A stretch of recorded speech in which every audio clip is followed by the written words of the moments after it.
Thank you for listening to this podcast from TRE, Talk Radio Europe, your voice in Spain and around the world.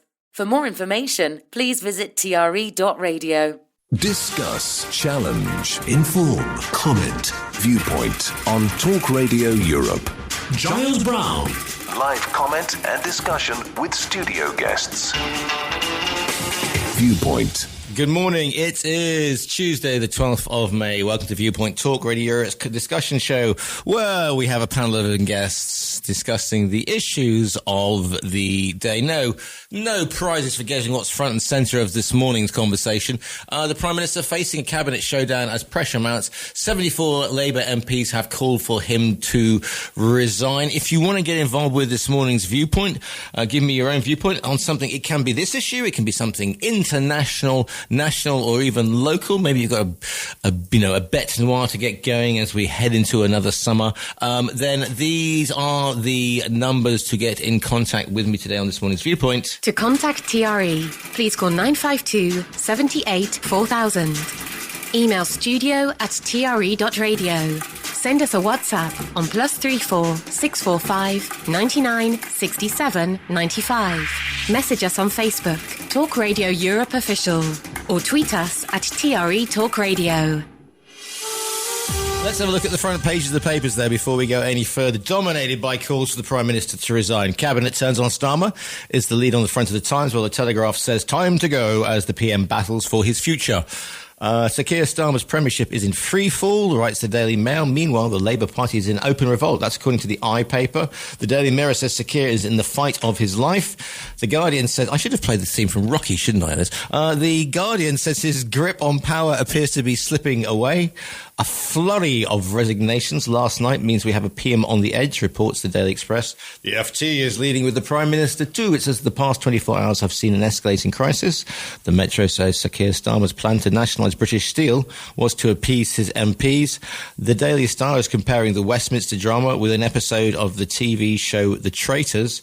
And The Sun reports the PM is facing an open mutiny. Those are your headlines, or the front pages at least, of your papers on this Tuesday,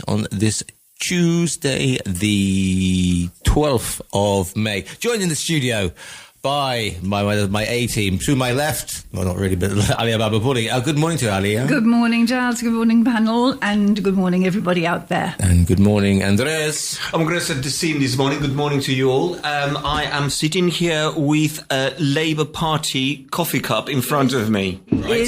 How about that? How far into your cheek is your tongue as you sup from the poisoned chalice of the Labour Cup?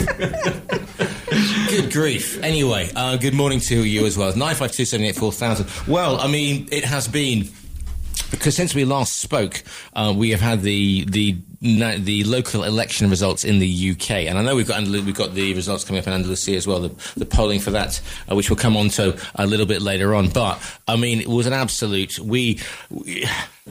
As the leader of the Greens said yesterday, or said last week, two-party politics isn't so much dead or dying, it's absolutely dead, and it was buried because of the remarkable gains by Reform, the Green Party, the hammering that the Conservatives and Labour got as well, and the Lib Dems sort of fluffing around, not being able to sort of make any. Well, they held certain seats, but it's not three-party. It now seems to be completely. Rather than being two-party, we now seem to have in the UK, we're heading on towards a Spanish model with small parties springing up everywhere. Alia, what were your thoughts when you started to see not the blue wall, but the light green, the light blue of Reform start to take seats? They're not doing that well. These are local elections. These are things which you fix your potholes and take care of water damage and so on. This is not a huge general election, for goodness sake. Keir Starmer came in at the head of the Labour Party, which was voted in for 5 years. The man has done a stellar job up until now, and I was never a Labour fan, but quite frankly, looking at what he's done, I have to change my mind about it. Waiting lists are down in the NH. Free breakfast clubs launched. 250,000 kids out of poverty. Record local government investment. Small boats down by 42%. Immigration down by 78%. Asylum hotels down 46%. Trains nationalised. Inflation down until Trump messed it, of course. Economy growing, unemployment down, borrowing down, wealth taxes up. Didn't join the Iran war, which is for a huge plus, etc., etc. So leave the man alone to get on with his job. The person who's going to come in, if they do an absolute idiocy in kicking him out, is going to face exactly the same relentless hounding from right-wing billionaire people meddling in the affairs. And a lot of these billionaires are not even living in the UK. They're outside. So shut up and let him get on with the job he's doing. Would you like to borrow my Chomsky soapbox yes. I keep behind here for yes, singing? I need a megaphone. You do indeed. Well, gosh, but it's true. It's true. Okay, well, let me put this to you then, Your Honour. Perhaps the problem is they haven't been trumping these. Pardon the verb. They haven't been getting up and trumpeting these. I agree. These things. And all that has happened is there have been people going Mandelson or you know sleaze, and they've allowed themselves to be sucked into this rather than highlighting. Well, I kind of disagree with most of it. The first point is that the local elections they are very important. One, because local elections deal with day-to-day things that happen to people, and they are important. That they are the management of those councils and so on are well run, because that's going to have a direct influence on your day-to-day life. The other thing is that also gives you an idea of a real idea of how people feel about the things that are happening in the country, and some of it will be a protest vote against what how the central government are behaving. So all in all, those local elections were very, very important. The other thing that to take into account is that a lot of the Labour MPs in those areas are they're seeing the seats in danger because they feel that come another general election, when that comes, they probably will lose their seats, and the revolt comes from those backbenchers who fear for their position. So it's not so much that people want to these Labour members, they want to improve the way the government is managed. It's just self-preservation. That's my view. And in terms of what the Labour government have done since they came into power, the first thing that when they won the election is the first thing that jumps to the conclusion is that they are very, very lucky compared to other countries and other parliaments to have a thumping majority, which in theory should have allowed them to have 5 years of stability to develop a plan to improve many of the things that they were left behind by the Tories in the previous 14 years. They haven't done that. They have fumbled some policies. They have actually done a lot of damage. Talking about the national insurance, which had an impact on businesses and employment. You've got the fuel help that people receive for the fuel bills and so on. All of those things have been damaged. In the main aspects of the policies, like health, yes, they have pledged to put a lot of money into it, but not. Yes, they have pledged to put a lot of money into it, but they're still behind on waiting lists, and a lot of the services are still suffering, like the ambulance service and everything else. So in 2 years, or nearly 2 years, they haven't made a real impact on improving the situation that was left to them from the Tories. And there's got to be a cut-off point where you have to stop blaming the previous government and start taking responsibility for your own government. They haven't done that. And the country, the general consensus in the country of the opinion is that they're not doing very well. And the proof of that is that in the local elections, they lost a lot of seats and a lot of votes. So there is... Wasn't it? Only 7%. Well, I mean, That's nothing. They lost thousands of places of councillors there, so it's recognised as a real defeat of the Labour Party, and that's just subjective. I'm not, making it up. But this is what the figures show you when you read them. So that is the public opinion are telling them that they're not doing well. So you add to the instability of some MPs fearing for their jobs, basically, and that you got a perfect cocktail that is, come out in the last few days, where Keir Starmer is the one who's going to pay for the damage. Now, the solution to it is just to replace Keir Starmer for another leader. Yeah. Is that the solution to the problem? No. I think not, to be honest, because the options he's got there, which he's treating, which is a health minister who it's okay, but hasn't done great things, to be honest, is not going to get the backup of the whole party. So he's going to be in a very similar situation as Starmer. And the option of Andy Durham is such a risky option. Burnham, sorry. It's all right. It's such a risky situation because they lose to risk Manchester Council and lose to risk the MP on a by-election. So would you go to the length of risking that much just to replace Keir Starmer? Well, and also, it's a bit like saying Andy Burnham's going to be the great white, is going to be the great saviour of the Labour Party. I mean, that's, how and excuse me, but I'll put this down to association football parlance, okay? Or, well, you always have these guys who do not play, who are players that are outside a team, but you think, if we put them in, they'll be brilliant. So I'm thinking there were sort of like players, for the UK. I don't know, Jimmy Greaves, for example, who was a great footballer but never really sat in the England setup too well. And they think, he can. If we put him in, he's the great saviour of the team, that sort of thing. I think Burnham's a bit like that. They seem to think that he's going to arrive and everything will be still. He's got to win a seat for a start, and if it all goes, yes. Imagine the embarrassment if he goes in and he gets trumped by some reformite person, just to spite. And in the process, he loses Manchester Council. Yeah. That could happen. I'm not saying it's going to happen. Yeah. But one thing about his character is that apparently, and I have no evidence of that, and I have been following Manchester, inner politics, but apparently he's done quite well. But let's be careful here, because it's not the same to run a council than to run a country, because there's a lot more policy that has to be developed in the country, and there are many more aspects of things where a council is, although it's a difficult job and there's big budgets as well, it's not quite the same, because it's one thing is management, another thing is to dictate policy in central government.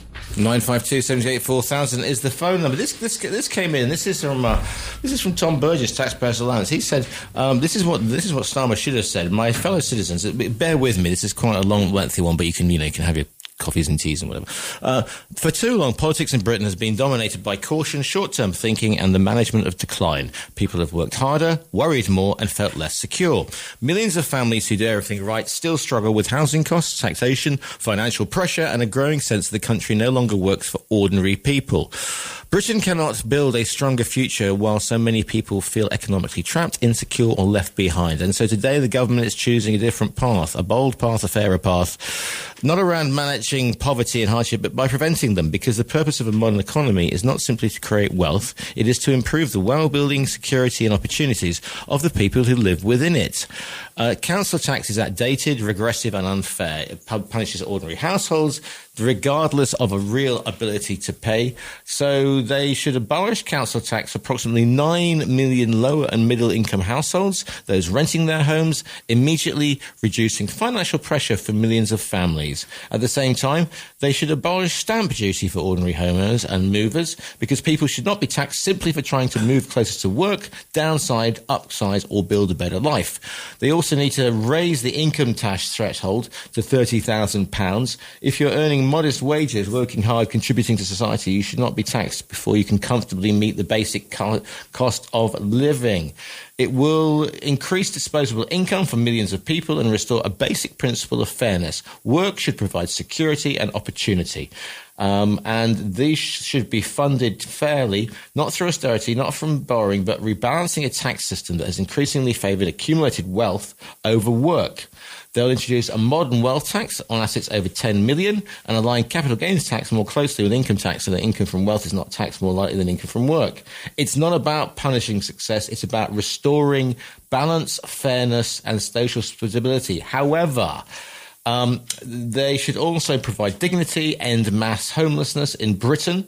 They should also launch the largest community housing and transport regeneration program in generations, with up to 1.2 million new homes, beautiful connected communities, homes linked to transport, jobs and opportunity. Local government will retain ownership of the land itself, ensuring long-term public value rather than permanent private extraction, because housing should serve society, not merely speculation.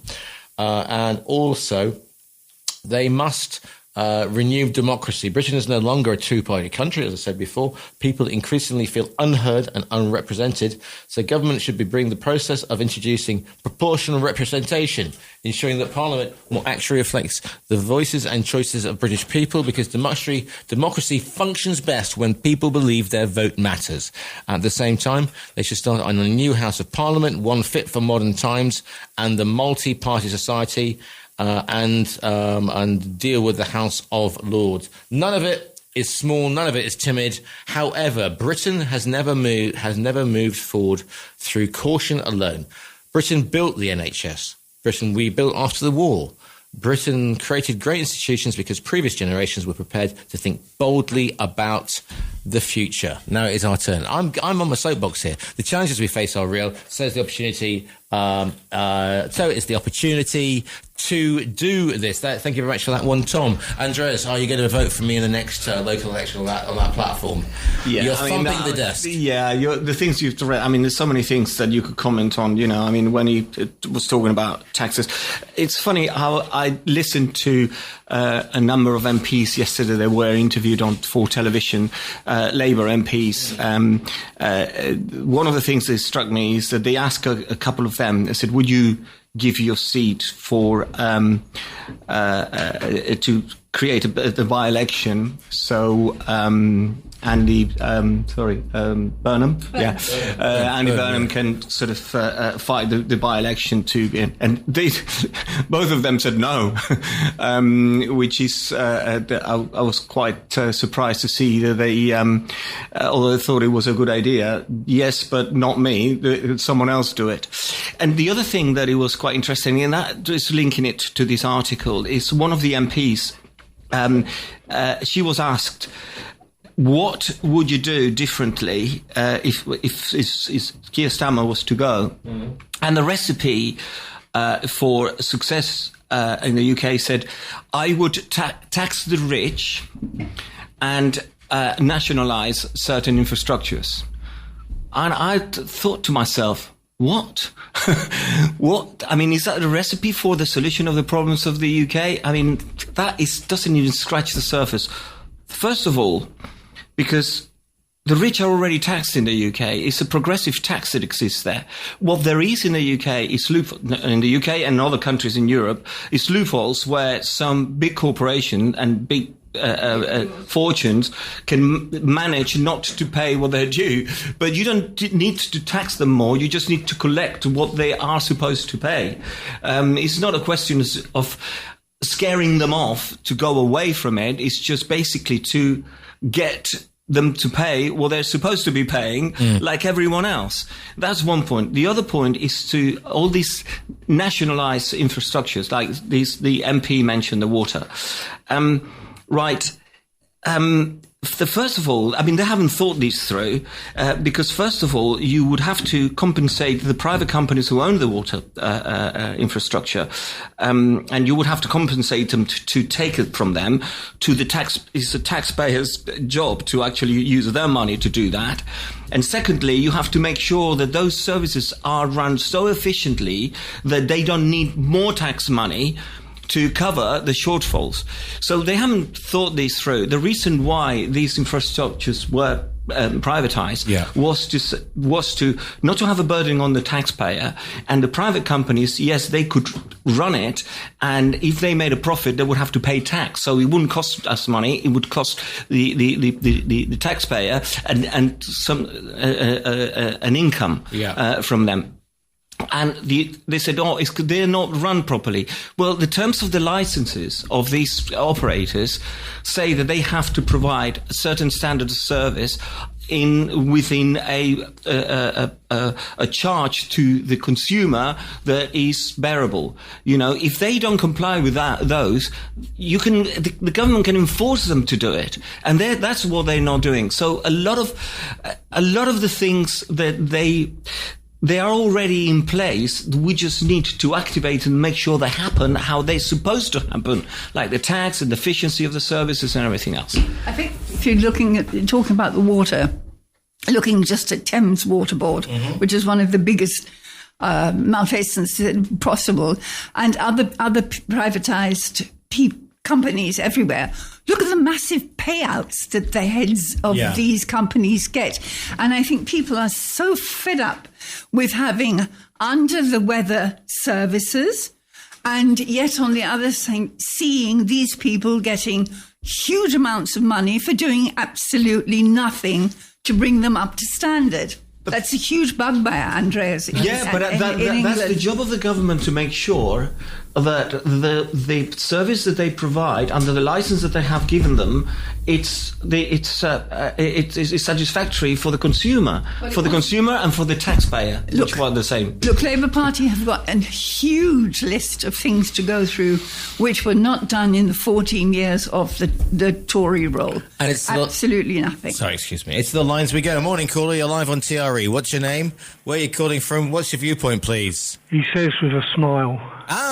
Morning. Good morning, it's Alf. Good morning, panel. We've had the phones updated, so I can never be sure who's calling in. You see, Alf. That's the thing. Good morning to you, Alf.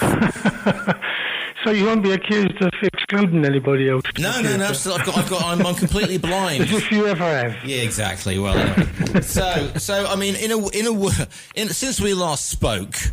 You know, I mean, we're here. Life has changed. Well, has life changed? I mean, careful what you wish for. It's all very well saying, let's get a... Life has changed. Right, okay, come on. So, what's your take on it, Alf? Well, it's not about wiping out Labour. What's happened in the UK is wiped out proper democratic elections, and it's wiped out the theory of two-party politics.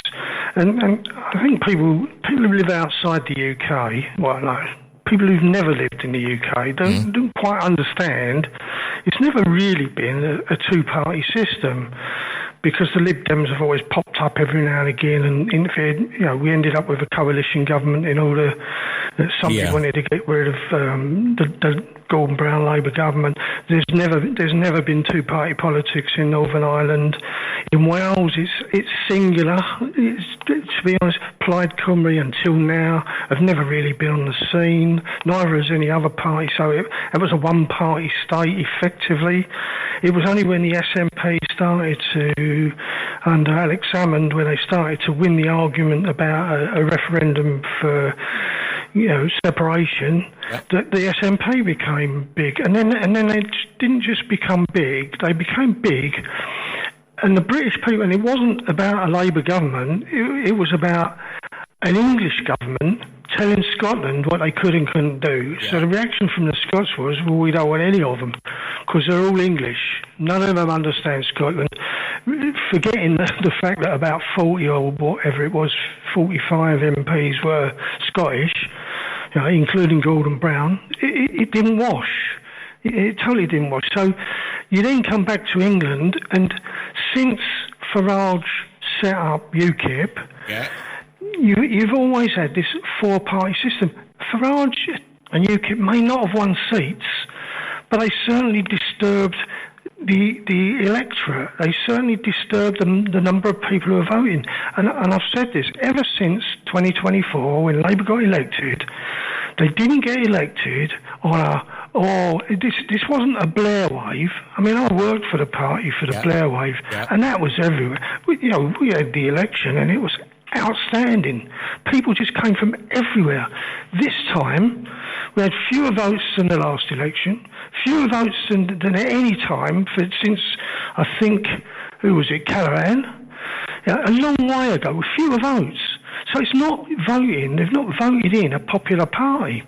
And what they're suffering from now is that a Labour government isn't doing what people who don't vote Labour want. It's not about what Labour voters want. And then what happens then is people get sucked into, they're all no good. So Farage comes along with this flag-waving thing, and loads of people who would traditionally vote Labour disappear because they can't see Labour delivering for them. But more importantly, they're not delivering for their neighbour. Their neighbour's never voted, probably. Never mind about voting for somebody else. Probably never voted. But so it's an uphill battle. Yeah, I mean, it's not a case of the thing is though, because of the communication skills are to be somewhat to be desired, and people are going, look, we're fed up with this. There's no change. We were expecting change. It's been in small increments rather than sweeping changes, and therefore you're going to be going to an alternative, which is like rip it all up and burn it all down and start again, which is what maybe you could argue that Reform are offering, Alf. Reform are offering rip it all up, burn it down, and live with the consequences. They're not capable. Listen, no party, whoever comes into power, no party, no leader is going to change the financial system in the world, and that's what the UK, Spain. Look at Spain, higher RPI than it is in the UK. It just goes on. It gets worse, and nobody believes it, and you just go, what is it about people that don't understand what's going on? And I listened to what Ali was saying, and this whole list. Listen, I could have probably done 4 times the list that Alia did, and well done for reading them all out. But first of all, nobody's listening to that. I don't know why they're not listening to it, but they just, that's of no consequence. Secondly, none of the issues that you're talking about directly affect. You tell me what free school meals does for an old age pensioner. Old age pensioners are worried about the triple lock. They're worried about their children's mortgages and their grandchildren's future. They're not worried about, free school meals and stuff like that. I mean, they are. They're concerned, and it's really good that they do it. And, some of the things that come across, which also drags you down. I'm not being funny, Andreas. You know nothing about the NHS. You say they haven't done it. Listen, waiting lists have come down by 500,000 in 2 years. Alf, I take offence to that. Good. Because take offence because you said they put the money in, but they haven't achieved anything. Waiting lists are still going up. They're not going up. 500,000 people taken off the waiting list, and everybody knows. I'll tell you what, I'm waiting to see a hospital person in Spain. I've never waited as long in Spain in my life since I've lived here. So every country in the world are all suffering from why is the medical profession going down? I'll tell you why. Because we don't pay the nurses enough. Never mind about doctors and surgeons and all that. We don't pay the nurses enough. We don't pay, believe it or not, we don't pay the cleaners enough. We don't pay the porters enough. We don't pay all of those lower income people. We don't pay them enough. And they're having to do second jobs and third jobs and things like that. If you go to Norway in the 80s, everybody had 3 jobs. That doesn't happen now because they grew their economy. But you cannot say they promised to put money into the NHS, but nothing's happened about waiting lists because it's not true. So I don't mind you saying things that if they were factually true, but to say something like that is just not true. So change your stance. You don't have to say the NHS has become the wonder of the world. You say it, Alf. I don't have to change my stance just because you say it.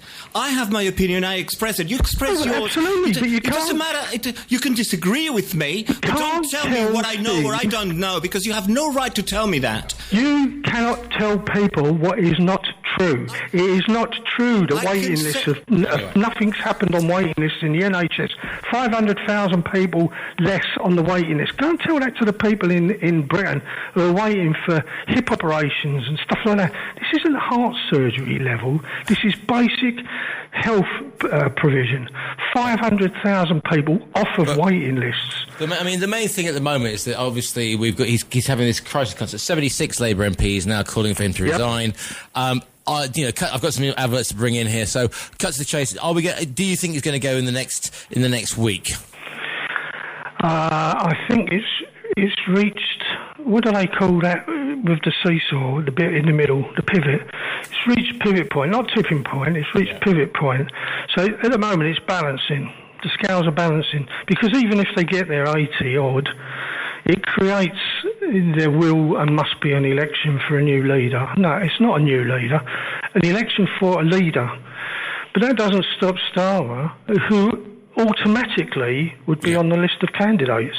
So people assume, if they get to 80 odd, he goes. Not true. It just means more bloody disruption and crap in the country, more disruption to the Labour Party. Everything just goes so wrong. I mean, I've got a million other things that you've all said. And Andreas, please don't take offence when I say you're not telling the truth. Because if you're not telling the truth, you're not telling the truth. I don't mind you saying that the NHS isn't that good with all the money they've put in. That I might agree with. I don't want to enter into that, Alf. I don't want to... Anyway, we're going to go to... Alf, thanks for the calls in. We're going to a break and then back. Okay, I'll ring back later with my other 20 points. TRE.radio.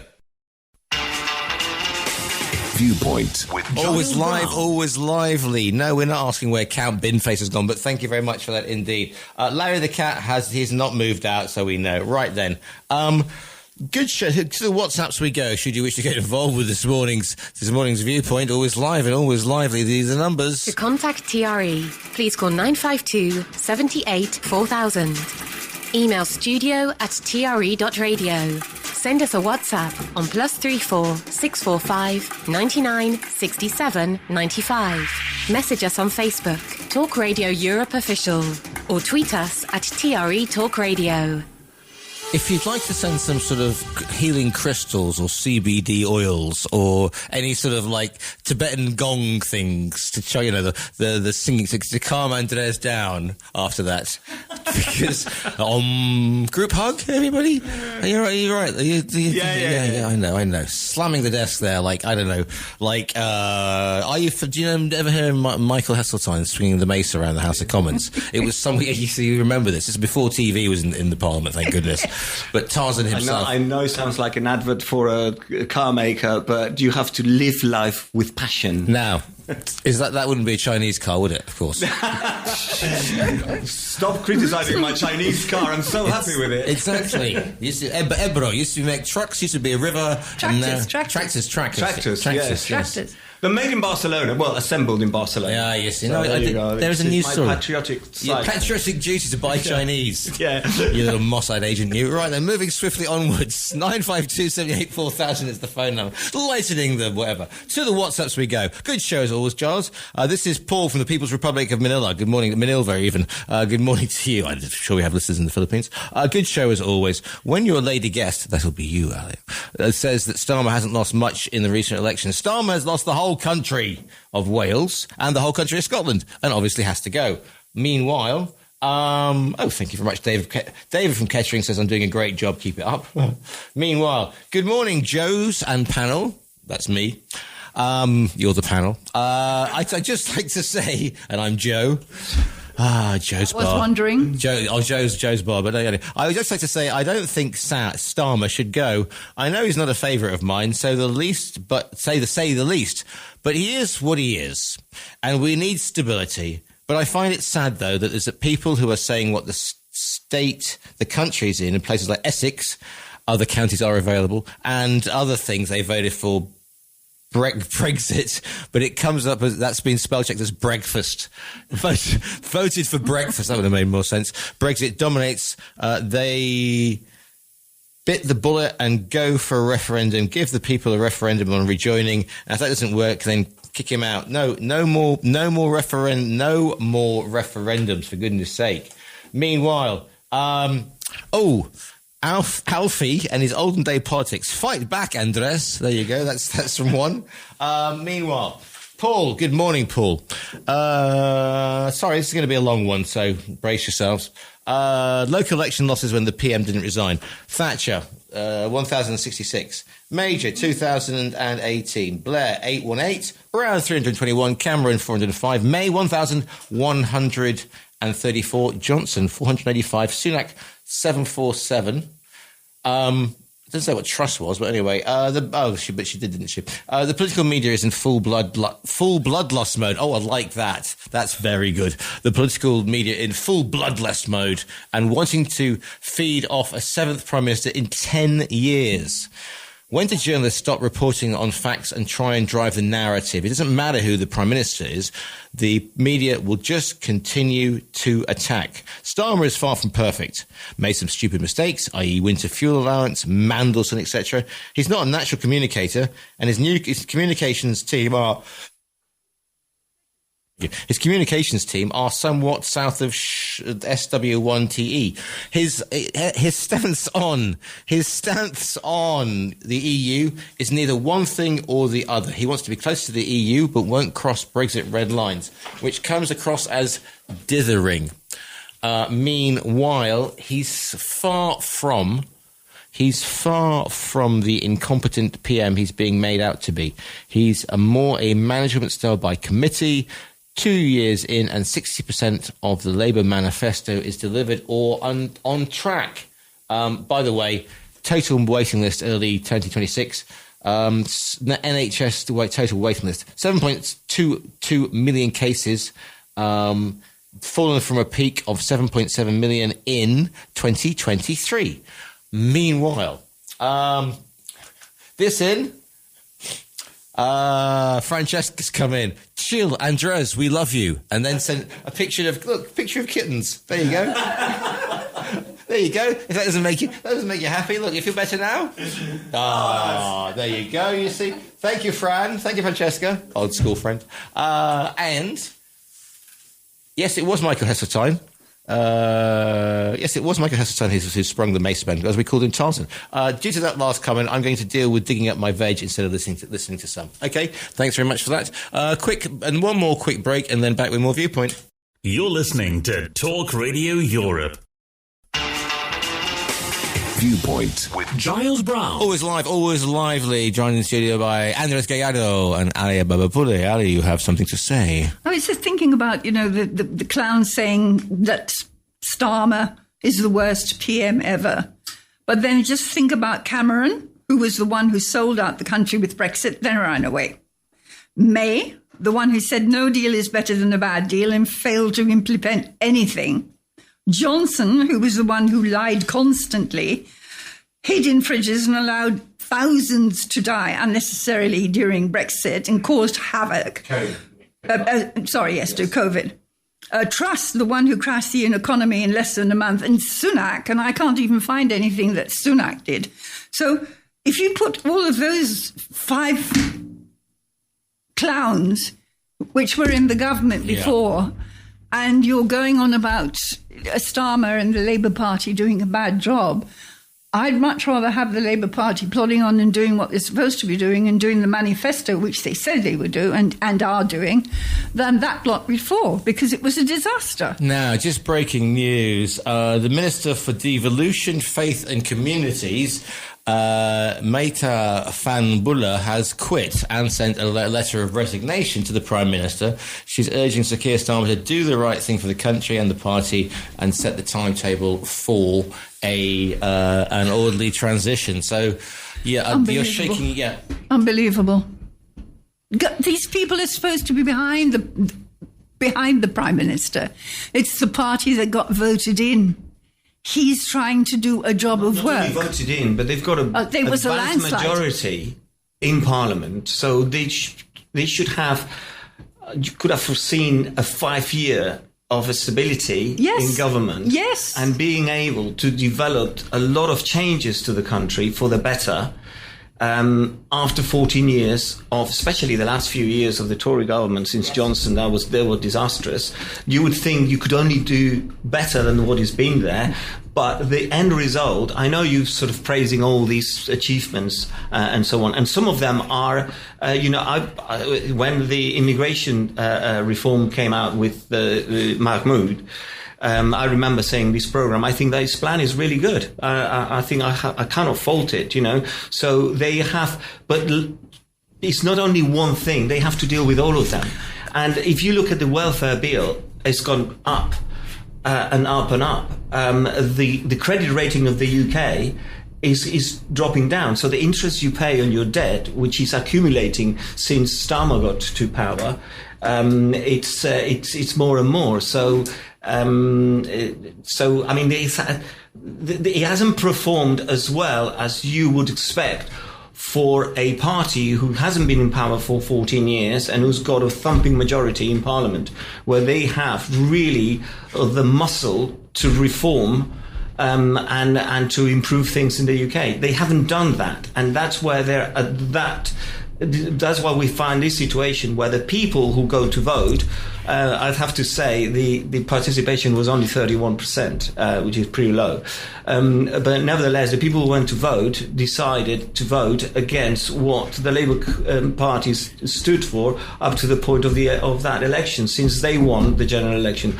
So you can't say that the people in the UK are satisfied with it, because the evidence is that they are not.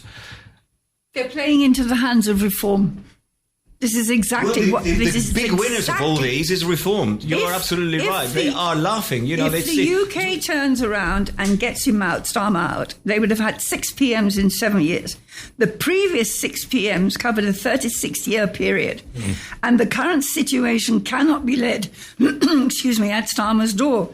It's the combination of the media and also what appears to be a cesspit in Westminster.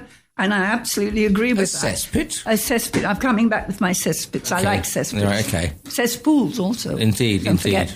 But look at what the media is doing in the US, which is right-wing, completely funded by billionaires.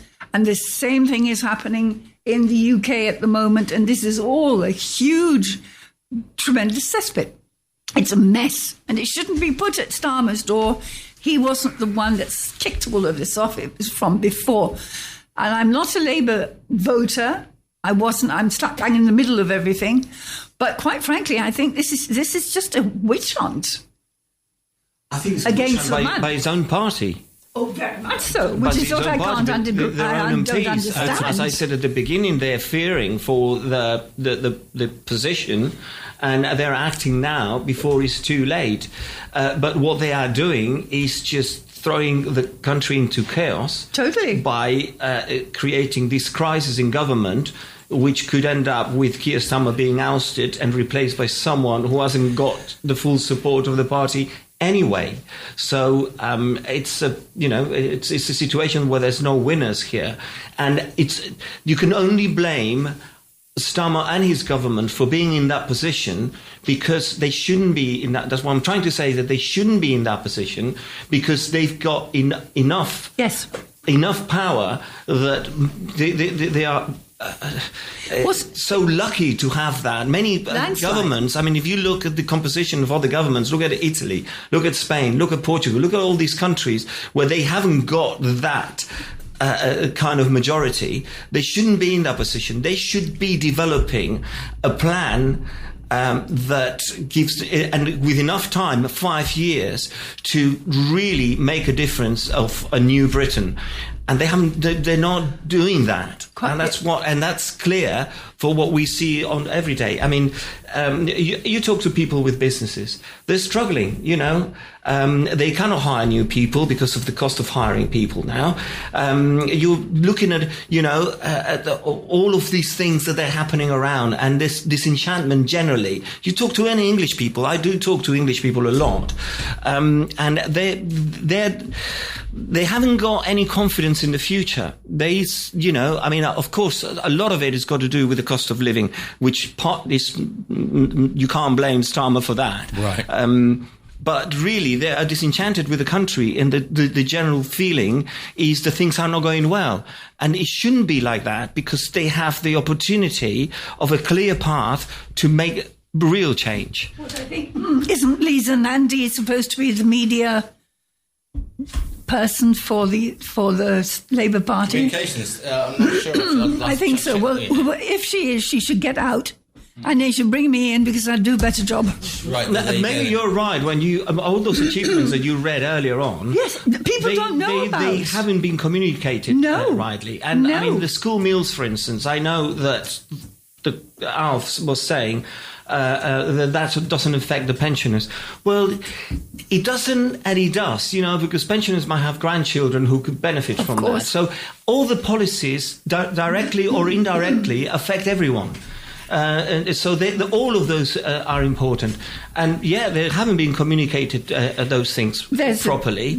And all that is being communicated is the plundering of the national insurance contributions, the fuel allowance fiasco, the U-turns on different policies, and so on. So that's all is communicated, and people are not happy with it. And understandably, they're not happy with it. In the meantime, the welfare bill keeps growing and growing. The borrowing keeps growing and growing at a higher interest rate. So that's a recipe for disaster. So it needs to be tackled soon enough. Otherwise, by the time the next generation comes, there will be no country to run for Farage or for anyone else.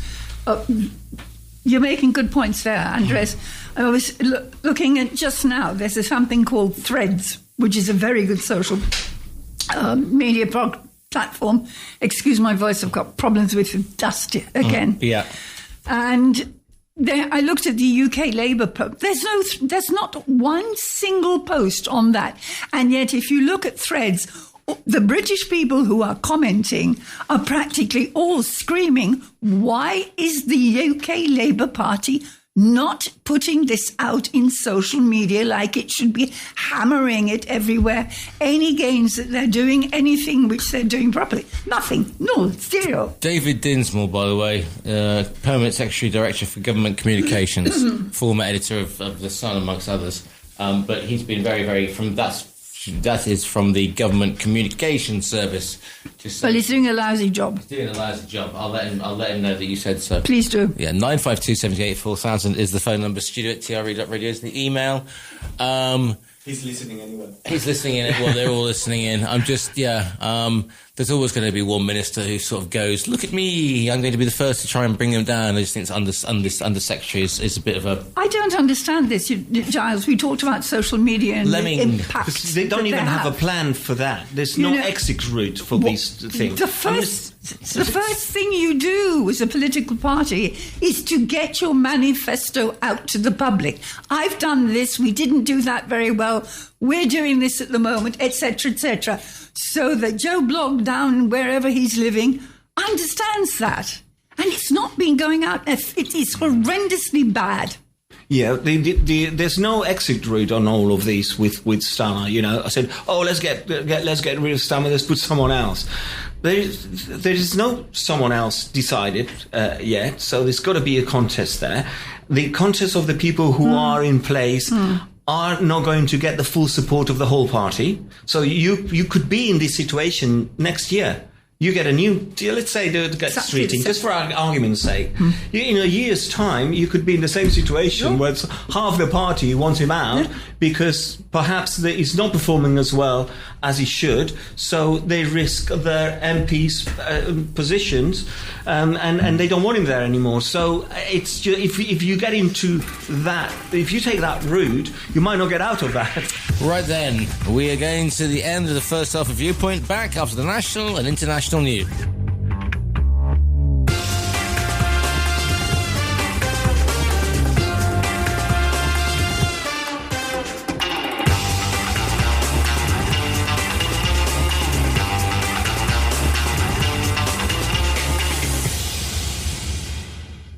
Talk Radio Europe. Your voice in Spain.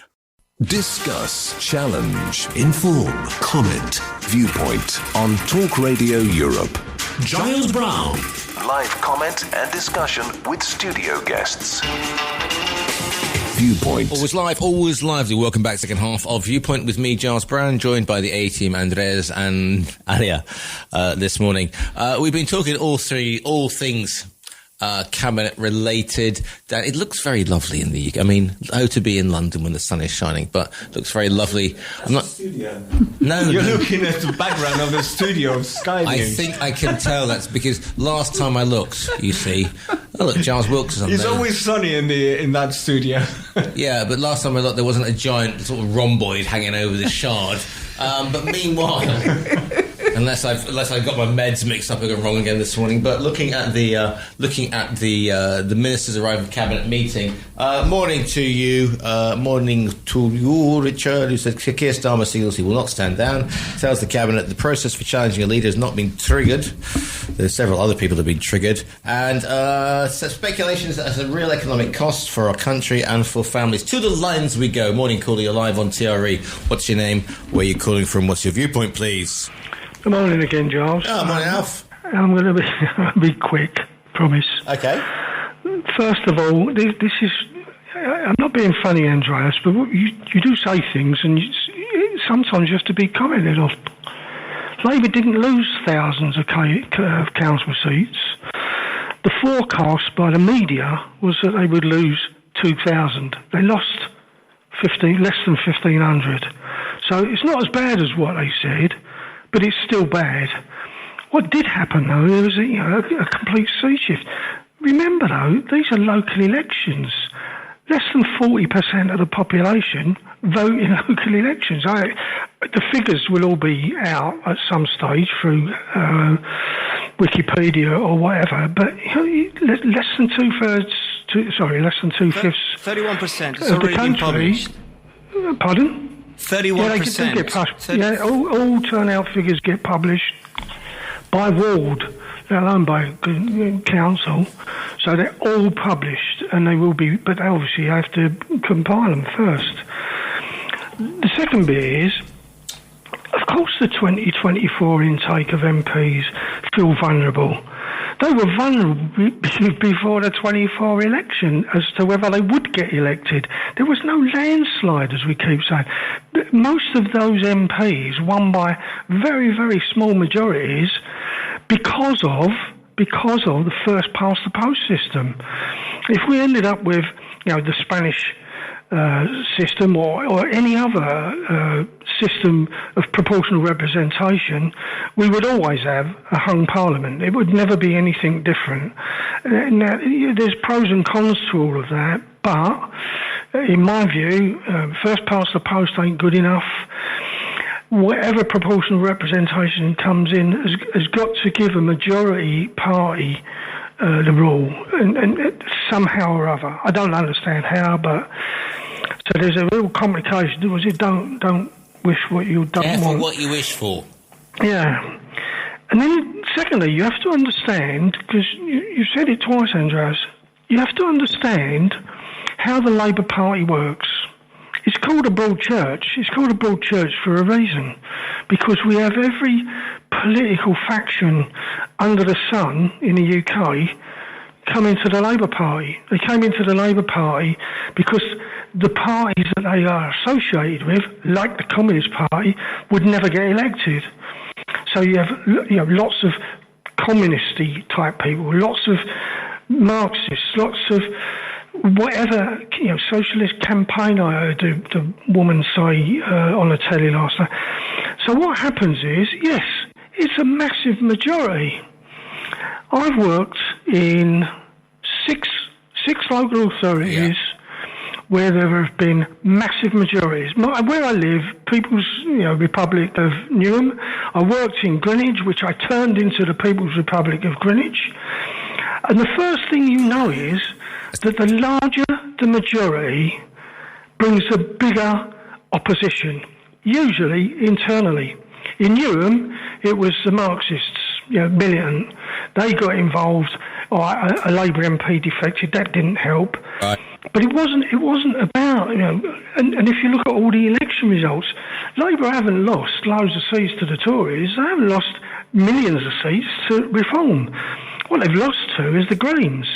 And what you've got there, technically, is you've got some sort of, I'll keep it polite, an extreme left-wing leader who sounds like Farage from the left, who's populated the Greens and put them on a momentum. Right. That's won them loads of seats. But, give them a chance to be in power. We'll see what these green local authorities do and how the people that live in these green authorities really, really accept what's going to come, because, believe you me, it won't be like what they've ever had. Yeah. It won't be like that at all. And the other bit was the welfare bill. The welfare bill and the amount of money that's put in. Remember, the Labour Party were the ones who were trying to change. No, the Labour government were the ones, the cabinet, were trying to change the welfare benefits for the welfare benefits bill. Who defeated it? Labour MPs. Not the Tories. I mean, obviously the Tories and the Lib Dems and all that, they're always going to be in opposition. But Labour MP said you can't do that on a welfare bill. So we do have a massive welfare bill created by backbench Labour MPs, not by anybody else. And then the question comes, I think Starmer asked it of Badenoch. So what do you want us to do? Stop giving money to Ukraine? Stop giving money for overseas development? Stop money for other education or health or whatever? Is that what you want us to do in order to afford all of these changes? It doesn't work. And the MPs, by the way, not one of them, because they ain't got a backbone to do it, not one of them have resigned their seats. I'm giving up as an MP because I can't stand being in this government. Not one of them is saying, Starmer, you should put yourself up for election. All they're saying is, you should consider resigning. Why? Simple. You ask them the question, why should he resign and not you? Exactly. He's got to resign, but you don't have to. And I've been involved in the Labour Party for about 50 years now, an active one for most of the time. Since in Spain, I tend to be at a distance, but I keep my eye on it because Britain is where I get my funding and everything from. But this isn't the first time we've seen any of this. I mean, and what we're seeing is no different than before, when the unions split away from the party. Unite the Union, of which I'm proud to say I'm no longer a member of, my union merged with them, so technically I ended up being an employee of Unite the Union, and they're just awful. They've reduced their money to the Labour Party by 40%, and you want the Labour Party to sort out the Birmingham bin disaster. Coming in here, they're saying funding. Thank you very much, Al, for the call. Cheers. Thanks very much. 952 78 4000 is the phone number. Some bits and pieces coming in via the WhatsApp. If you want to say hello, get involved with this one. To contact TRE, please call 952 78 4000. Email studio@tre.radio. Send us a WhatsApp on +34 645 99 67 95. Message us on Facebook, Talk Radio Europe Official, or tweet us at TRE Talk Radio. And some bits and pieces coming in. Before just the latest of the latest, because I'm monitoring my news feed at the moment to see what is coming in. The flashes that are latest are the minister's told the meeting of the cabinet he's staying in his role. Keir Starmer opened up by insisting that the process for challenging him as leader of the Labour Party has not been triggered. As that's going inside Downing Street, the first government minister is quick calling for him to resign and a resignation letter. So far, at least 78 of his own MPs have withdrawn support for the Prime Minister. There were reports some of the top team were going to tell the Prime Minister he needs to set out a timeline for leaving the job. But he still has allies, including the Work and Pensions Secretary. The pound's weakened further as political instability continues. Sterling fell against the US dollar and the euro, and the UK long-term borrowing costs have surged higher too. The WhatsApp's coming in. Place your bets. Thank you very much for that. Starmer out by May the 15th, 14%. May the 31st, 40%. June the 1st, 51%. December the 31st, end of the year, 78%. Good morning to Mark Jones, morning bro, has sent me the picture, which I can't see, but this is a picture. You see that? Got a laugh. Starmer reveals makeover ahead of his speech to bring back voters. They've got Starmer in, like, literally a Stella Artois T-shirt, one of those white street, I believe they call them white beaters, but he's tattoo, skinhead, and Rule Britannia tattoos and the cross of St. George. Thank you, Mark. Very good indeed. Good to have you with us. I shall put that on the socials. Meanwhile, looking at some of the WhatsApps. Very good indeed, Mark. And there he was, gone. Funding. It's Alpha Terrorist Cell. As Alf said, he got funding from the UK. And on that bombshell, back after this. Talk Radio Europe. Viewpoint with Giles Brown. I'm still recovering from that picture of Sir Keir Starmer with the shaven head tattoos and a Rule Britannia across his chest, but thank you for that. Do you think that would work? That would work, yeah. Certainly. Go blimey, Governor. Let's put the fear of it. You'd put that on Dover. That would scare the small boats away, apparently. Looking at this in via the studio at so I'm still laughing at that picture. Studio at TRE .radio. Giles, Alia is stating that the US Alia, here we go. Alia is stating that the US media is right-wing and pro-Trump. It's so laughable, I nearly crashed the car. She couldn't get it more wrong. She also says Starmer has stuck to his manifesto, taking away winter fuel allowance, inheritance tax on farmers and other thefts, paying benefits to up to 3 wives who were not in the manifesto. 3.5 million people voted reform because Labour are screwing everything up. Unemployment at its highest level, borrowing at its highest, inflation at its highest. Smash the boats. Laughable. I could go on, but you would run out of time. Yeah. Okay, fine. Okay, fine. Right. Okay, fine. Whatever. Thank you very much. Vote Ali. I should vote Baba Pule on the whatever foundation. Right then, let's move away. Well, he's still there. So since we started, Sir Keir Starmer is still the head of the UK government. Talking about elections, all things. Andreas, I thought we'd do a little bit to get away from this. We could talk. Good grief, it's 21 minutes past, and we could talk about will he, won't he, should he, shouldn't he. And let's not even go down the the reform thing. What's happened to Camp Binface, I think, is the question we should be asking, and the Roms to Raving Lunar Party. However, if you are driving around the southern parts of Spain, you will see there are some striking images on bus stops, on lampposts and whatever. Juanma Moreno on one side, and on the other side, which sort of baffled me a bit, because it was a green background for the PSOE candidate for we are into the Andalusian elections. Maria Jesus Montero. That's right. Yes. She was the vice president, so number 2 to Pedro Sanchez, heavyweight of the Socialist Party. That she was sacrificed, that would be the word to use, to come to Andalusia. She comes from Seville. Okay. To fight the election to Juanma Moreno, who's got an absolute majority in Andalusia. So the elections are on Sunday 17th, this coming Sunday. And the big question mark that we'll have to see on Sunday is whether Juanma Moreno, the PP candidate and current president of the Junta de Andalucía, will renew his absolute majority in the regional parliament, or he may have to do some kind of deal if he's short of the 55 seats that he requires for the majority. Now, the polls suggest that he will probably renew it, but not 100%. Some polls say he'll be just short. Some others will say he's just over.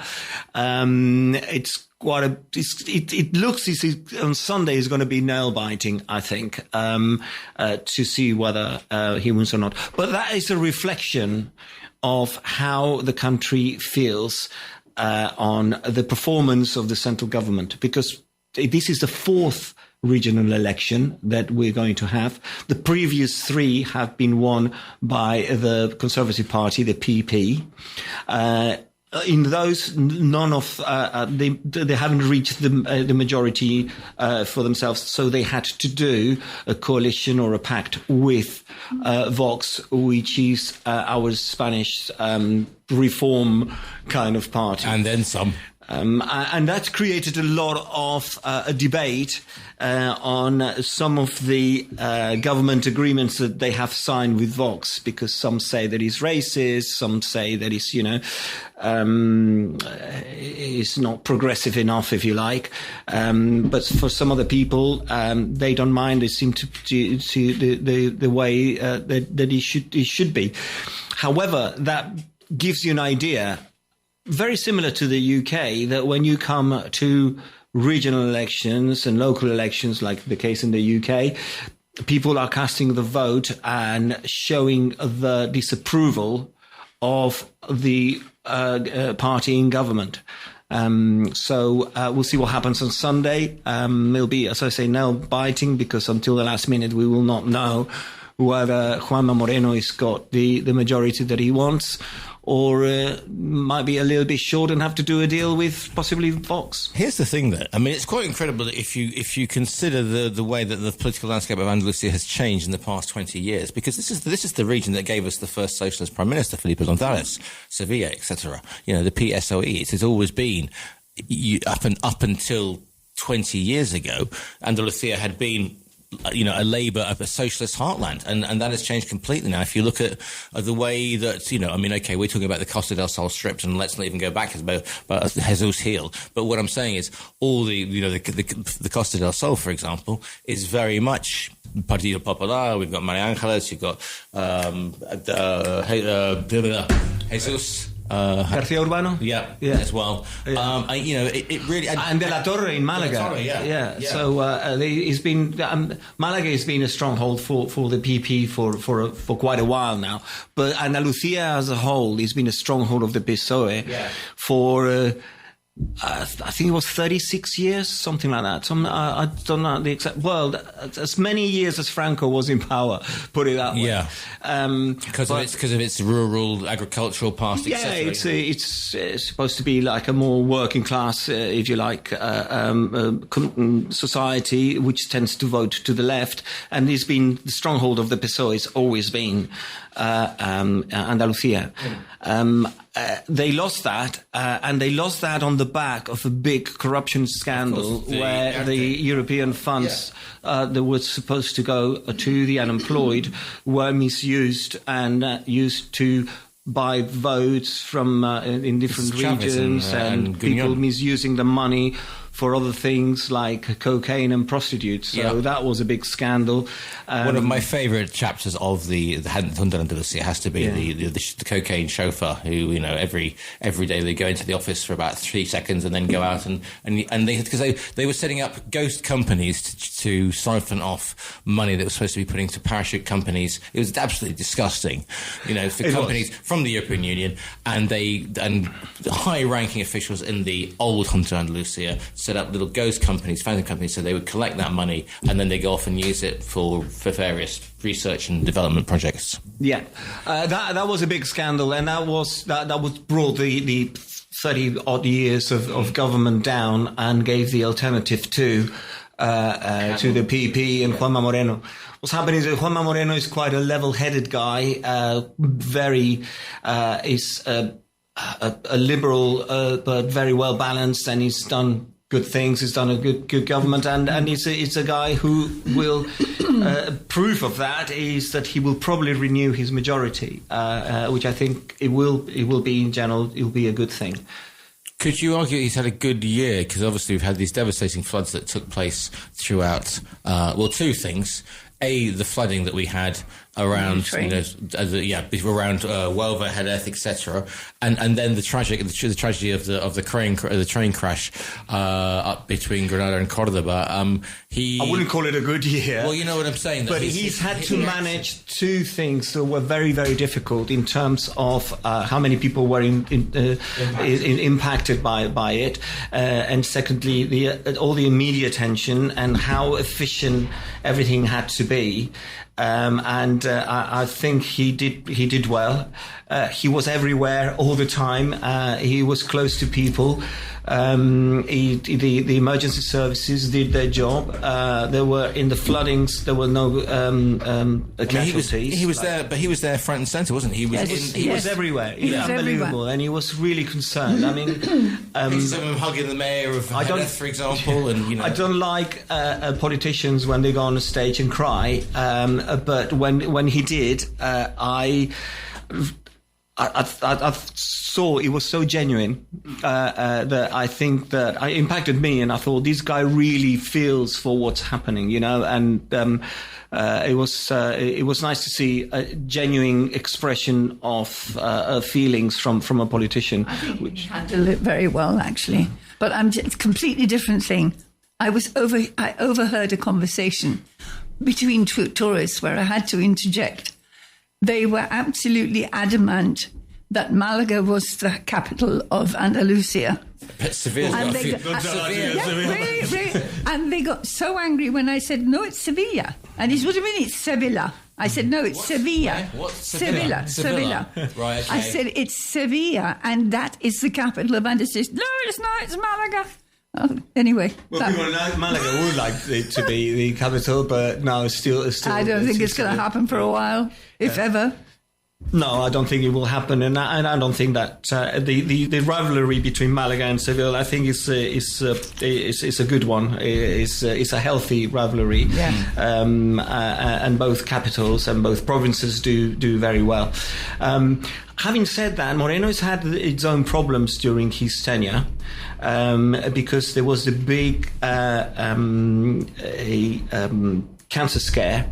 Where the patients on the mammograms weren't. The problem there was the system, and that's something that I think they've changed that now, and I think they should never be in the system where after a test, if you don't hear anything, that means that you're okay. No, you should be always told. Yeah, that's what I think. It's like going to an exam and it said, what's the result? So, well, you don't hear anything, you've done well. This is a horrific thing. You would want to know. Of course, apart from the fact that it's a horrific thing for a woman even to contemplate. And possibly just being told on a personal level as well. Not good to send an app the result or an email saying, you're okay. You should be called and, sort of. And I think, and in that system of, if you don't hear anything, that means that you're okay. There were some cases escaped through the net, and some people who would have to be retested weren't called in and everything else. That was a bigger scandal, and I think that the tainted his government under that mistake, which I imagine is down to the efficiency and the systems that the hospital in question had in place, that they were wrong. But I believe that's been. He apologized profusely. The minister, if you call it in regional terms, it's not called a minister, but just for understanding, had to resign. Someone put else in place, and he's been, he dealt with it. Put it that way. It was a mistake. It was a big mistake, but it seems that he's been corrected, and that says a lot for someone who can sort of deal with a mistake of that size. And make it better. I was just going to say, isn't this a wonderful programme? We've gone through from politics in the UK to politics down here to boobs. Yes, indeed. We are indeed a broad church. Being flattened. Being flattened. Just Richard sent me a betting market again, Poly market. President of Andalusia after the election. Juanma Moreno, 98%. Maria José Montero, 2%. So it seems to be a... the polls show that the Socialist Party will have the worst ever result on an Andalusian election. They're not going to reach 30 seats, which is unheard of for Andalusia and the Socialist Party. So that's a reflection of what happens nationwide, you know. They always say that what happens in Andalusia is a true reflection of what's going to happen if there was a general election. Andres, whether that's true or not, I have to look at data. Which is the actual biggest region of Spain? Andalusia. Is it Andalusia? Yeah. In terms of population, yes. Yes. But then you have, mass, you'd say, as well. and then you have Catalonia, which is a very important for the rest of the nation, and of course Madrid. Madrid for the last 20 years or more has been a stronghold of the PP. Yeah. And now we've got the loose cannon Ayuso.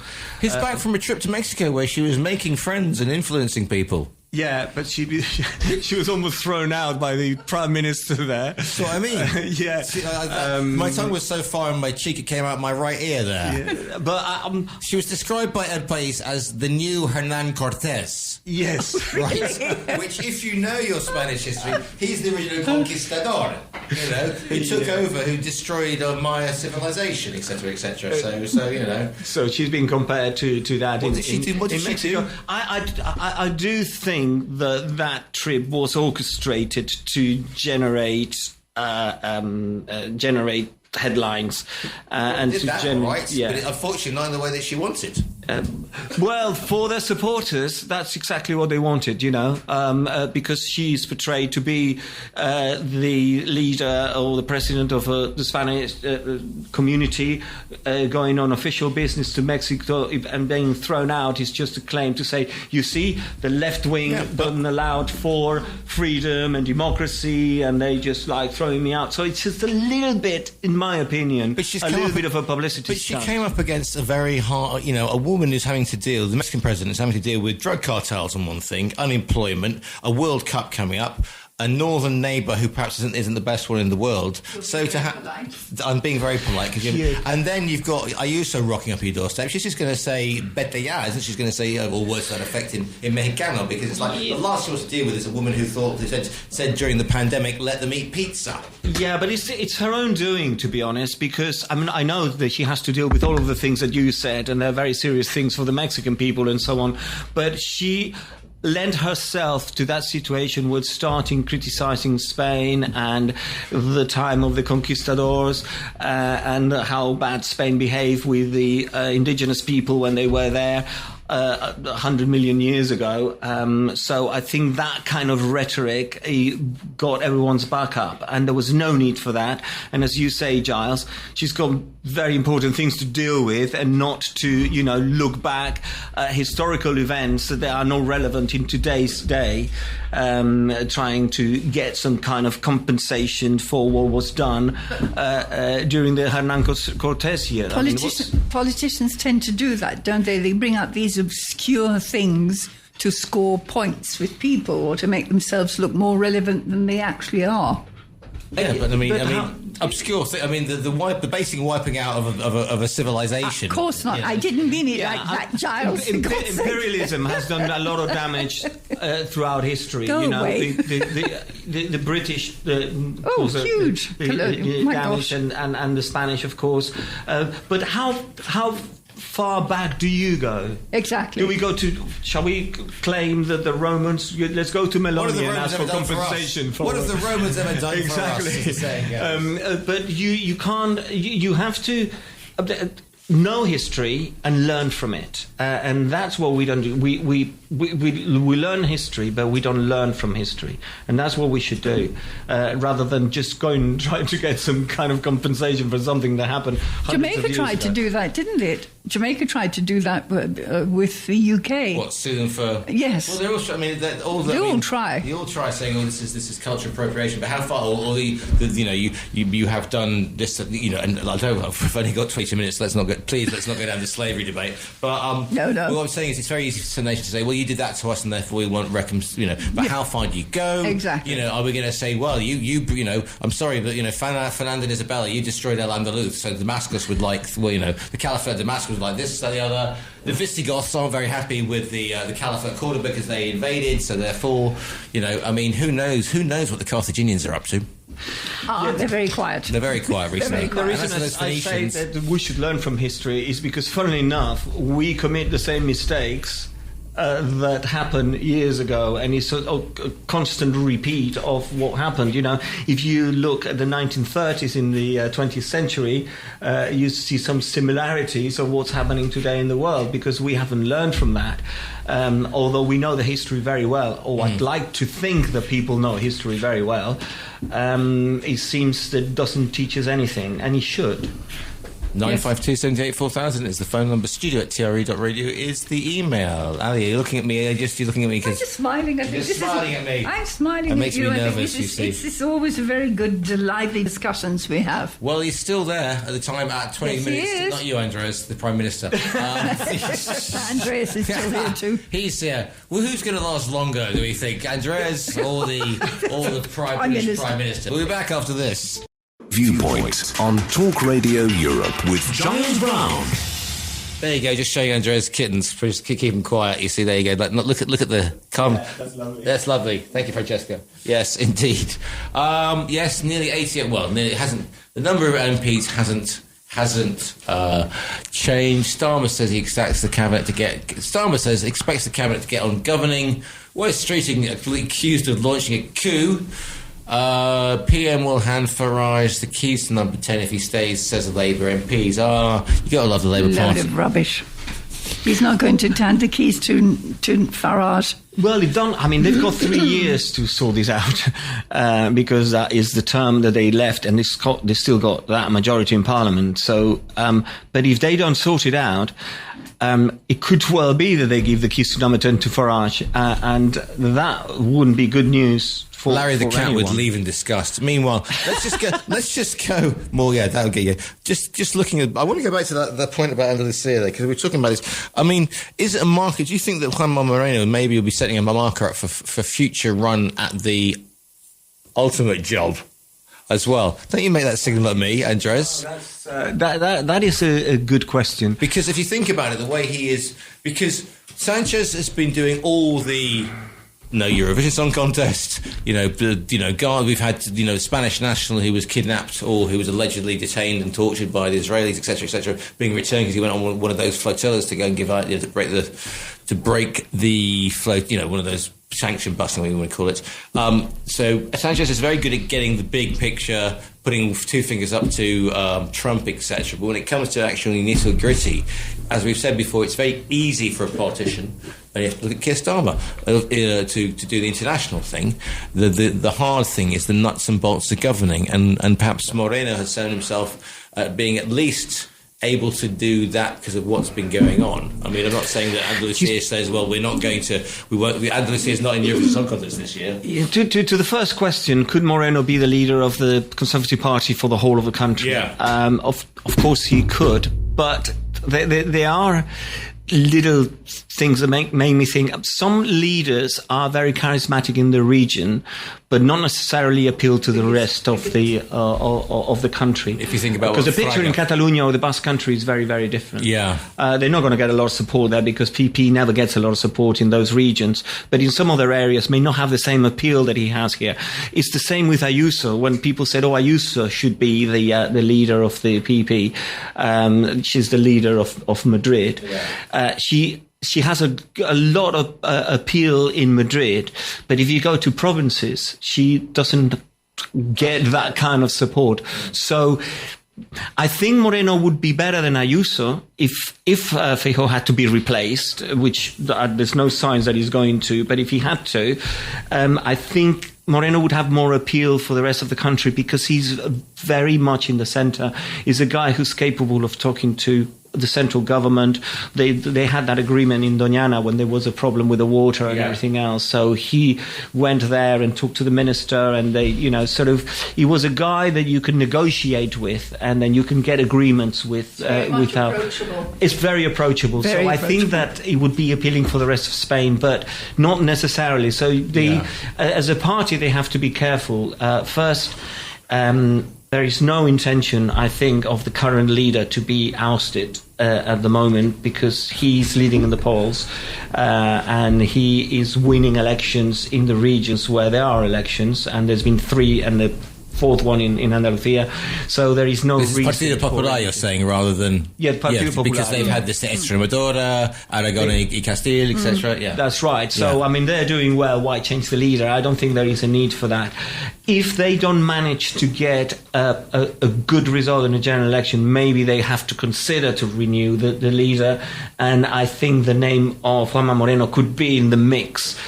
Whether he wants that or not, that's a different thing, because if you can be very comfortable doing a good job in your region that you are comfortable with, and he might not want to go into national politics, because that's a different animal. I mean, do you want to do a lot of infighting with a bunch of Basques or Catalan separatists, or, deal with Bildu or the Galician? Yeah, exactly. What, sorry? Mossad agents. No, but you know what I'm saying? The whole machinations of, because you go up to the north of Spain, with the greatest of respect to our listeners in Galicia, etc., and Asturias, and the Basque Country, and it really is a patchwork quilt, isn't it, of alliances. It makes Game of Thrones look like Bleeding Play School. But you have to think as well that the dealing of the 2 regions, the Basque Country and Catalonia, are very, very difficult, because they're both aiming, or some parties they're aiming for independence. We know what happened in Catalonia in 2017. That hasn't gone away. It's been quieter, and to give Puigdemont's been very quiet recently. He's been very quiet, but he's pulling the strings of Sanchez, and that has been the problem from day one in this parliament, is that Sanchez was reliant on what Puigdemont would do or not to do, and he's made so many concessions to Puigdemont that is embarrassing. I mean, you could go red-faced to see the things he's done, starting with the amnesty for the politicians who attacked the status quo and the constitution. So that amnesty was just one of the many things he's done to keep Puigdemont happy. And to keep power in that way, I think it's not only embarrassing, but I think it's immoral, to be honest, because Puigdemont is a right-wing politician, and Pedro Sánchez is very proud of his left-wing stance, and he is doing what he's doing internationally is to save his image, because I imagine that when his career as prime minister finishes, he will want a nice cushy little job in Europe or NATO or whatever, United Nations or anything else. He's been feted all over the world by saying, we're not going to do this, we're not going to Eurovision. Anyone take part? All of these sort of things which come out really very, very well on the Eurovision world stage, but really don't have an awful lot to do with what's going on in the internal politics of the country. Yeah, you've got a lot of musicians devastated about Eurovision. He's a clever guy. I'll give you that, because he is taking flags up with him that he knows that they're going to have a majority support. To support peace, it's very difficult to criticize. I support peace, I don't support Pedro Sánchez, but so it's very generic. That's like, no to war. Of course, nobody wants war. I don't know anybody who wants war. Do you want war, Alia? No, exactly. So it's very easy to sort of become popular using those flagships, and that's what he's doing. And internationally, he's stood up to Trump. Really? Well, all he did is the same as Starmer say, you can't use the bases to go and bomb Iran, So he's not. And in terms of NATO and the budget... but you see, the thing is, if you see, because of the nature of the Spanish bases the American bases in Spain, it's always been, I remember, not to OTAN, that whole, graffiti in the 80s. You mentioned the American bases. It hits a direct nerve in certain sections of the Spanish society. And they go, yay, especially the PSOE lot. They're like, yeah, stick it, because they never wanted the American bases, here in the first place. And so therefore, if he goes, if you say you can't use the American bases for any attack on Iran, there's going to be a section of even more so than you would do in the UK, that stand up and go, absolutely, lose their minds and go, yeah, Sanchez is sticking it to the man, etc., etc. And Spain allow these flotillas that are going off to break the blockade of Gaza, etc. That plays to an audience on the left. He has resuscitated something that he was buried. A little bit like Franco. Hang on. Because there's a thought. Go on. Thank you. What I mean is that the bases, the American bases in Spain, they had a section of the people against them because it was seen as something that Franco did with the Americans at the time. Was buried when we joined NATO. Because there was very easy explanation. We are part of NATO. The Americans are here. It's all fine. We're all a big, nice family. The problem is come now with the war in Iran. To the lines we go. Morning, caller. You're live on TRE. What's your name? Where are you calling from? What's your viewpoint, please? Hello, it's Gil from Cal. Hello, Gil. Hello. You mentioned Sanchez and the Eurovision, okay? Yeah. I saw Sanchez on YouTube, and he was saying the following thing. He says, I'm not against the nation of Israel, I'm just against the government, okay? Yeah. Now, the Eurovision Song Contest, when the singers sing a song, do they represent the countries they're coming from, or do they represent their governments? Okay, I wonder whether you could answer that question. I would say, from the man on the back of the Clapham omnibus, I would say they are supposed to represent their countries and not their governments, Gil. Exactly. So if that is the case, why does Sanchez decide that he wants Israel to be outside of the Eurovision? The Eurovision Song Contest doesn't recognize, The answer, Gil, is a populist. He's a He is a populist. He thinks that by doing that, he's going to have a section or a large section of the population agreeing with him, saying, "Oh, Israel is terrible, so they shouldn't be the Eurovision Song Contest." He has no. It makes no sense. Simply because what you said is absolutely right. They represent the country, not the government. Yeah, the other thing is, if I may, Gil, as well, it's a soft target. Something like the Eurovision Song Contest is dead easy to soft target. You can virtue signal all you like. You can stand going, yeah, hey, aren't we great? And it is like saying, oh, we're not going to take place in the Intercontinental Tiddlywinks Championship either. It's a soft target rather than, it's easy to. Okay, well, first he's a hypocrite because he contradicts himself, okay? And secondly, what I always said, he's an anti-Semite, okay? And there's no way around it. I mean, he says things like, Israel is a genocidal nation, okay? I mean, I wouldn't say the Germans are a genocidal nation. They committed genocide, but they're not a genocidal nation. That would be very offensive. I mean, the Spanish committed one of the, severe genocides in history. I wouldn't say the Spaniards are a genocidal nation, okay? So he is an anti-Semite, and I think people should say that. And, of course, not just him. There's a lot in the political elite, in the left leaning, and in the media, and so on.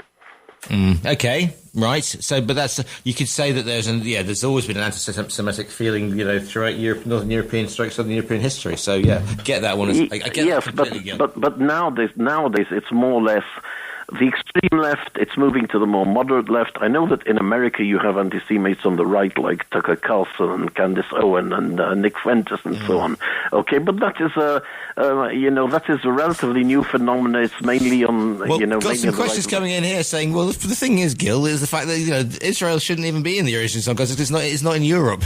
No, but the Eurovision Song Contest is for those countries which are members of the Eurovision Broadcasting Corporation. That's how it works. That's how it goes. Correct. Anyway, thank you for your call in there as always. Yep, 952784000 is the phone number. Okay, that's how it works. You see, it's part of the Eurovision network. I didn't know that. You see, there you go. 95278. Well, I just go on. I just wanted to add what Gil said. I mean, I would, if I was Sanchez, I would be embarrassed to have been praised by Hamas and the Iranian government for their support. I mean, that is any other politician who had support from a terrorist group and a terrorist nation should be embarrassed. But he is made a policy out of that, and he gets a lot of public support. Surprisingly, gets a lot of public support. But I personally wouldn't like to be praised by Hamas for anything that I've done or said. I was be completely, saying that I'm doing something wrong here. And I think Sanchez hasn't got the message of saying I've done something wrong if the ones that are praising me are Iran, Hamas, and their proxies. It's incredible. But as I said, he's given him some popular support because that. The news have been so highly manipulated, not only in Spain, I think in the whole of Europe, that he has seen that manipulation and taken advantage of that manipulation for his own benefit. But that's the way of politicians, Machiavelli politicians will always do the same. But I mean, you can be as dodgy and whatever in the world of politics. I understand that, but being praised by a terrorist group in a terrorist country is not something I would be proud of. And funnily enough, he is, and so happy. So that is surprising, and it's embarrassing for Spanish people. Certainly, it's embarrassing for me. Whether the public opinion agrees with that, so be it. But I don't have to follow public opinion. I've got my own opinion. 952. Which is why we're here. Indeed. If you want to get your opinion through, is into the last 3-4 minutes here. The numbers. To contact TRE, please call 952 78 4000. Email studio@tre.radio. Send us a WhatsApp on +34 645 99 67 95. Message us on Facebook, Talk Radio Europe Official, or tweet us at TRE Talk Radio. Right then, 3 minutes left of the first half. What do you think about the World Cup? Because it's the World Cup next month. That's what I'm saying. That we got the World Cup just next month. It's starting. It's very, very exciting, isn't it? I'm not excited. I'm not going to. No. Okay, I'm on my own on this one. I don't follow public opinion. I'm back to the European Tiddlywinks Championship, to be perfectly honest with you. I think it'll be a much fairer competition, and they're not going to charge me $8 million and half my kidney to go and watch a match between Cabo Verde and Panama or whatever. Yes. Cabo Verde plays Spain, by the way, so you'll probably be interested in that one. Is that with or without hantavirus, the new winger? Because Cabo Verde was where it started. Yeah, now that you mentioned hantavirus, that's another trick of the Spanish government on the hantavirus. That was nice. That was nice. The good people of the Canary Islands going, we didn't ask for this. Yeah, exactly. Thanks, government. But did you see the media display and all the paraphernalia they created around the whole thing of the boat arriving offshore and then getting the little boats to disembark people and all the planes waiting, medicalized people with all the masks. It was like a terrorist ship had arrived with the aliens inside or something. It was all a publicity stunt because everyone knew and scientists and people in the know said that obviously there's not going to be a pandemic, but was the way. That's what they said last time. Yeah. But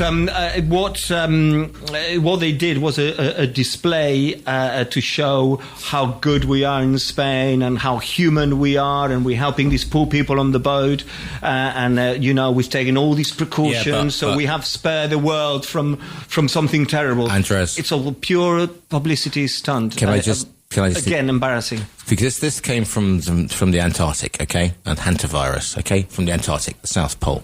Yeah, and it comes to and this is at the start of summer. We're going to be very, very, very worried about what's going to happen around the start of December, coming from the North Pole, because that will be Santa virus. And on that note, we should end. That's one of these crackers that you get at Christmas, exactly. Cookies. We could do that for Viewpoint. We could have the festive Viewpoint crackers. Yes. Will Keir Starmer be head of the... Will Keir Starmer be head of the Labour Party by this time at Christmas? Well, probably not. Right then, almost out of time.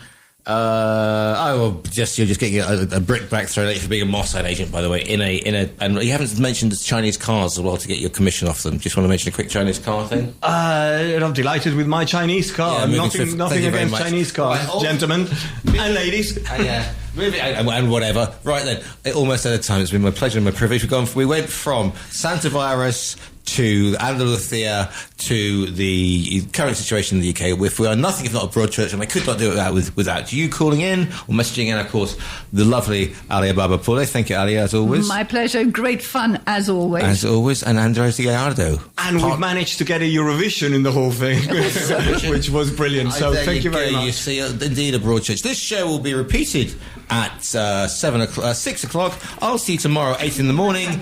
Stephen Ritson is up next.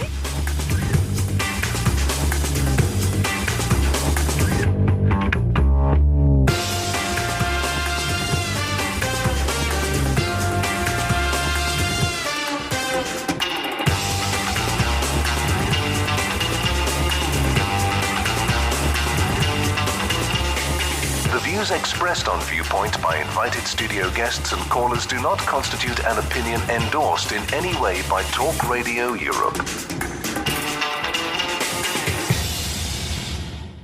You've been listening to a TRE production. If you've enjoyed this program, there'll be another episode waiting for you next week, right here on this platform, where you can also access our extensive back catalogue of shows and interviews. For more information on our live programming, social media channels and apps, and how to contact Talk Radio Europe, please visit tre.radio.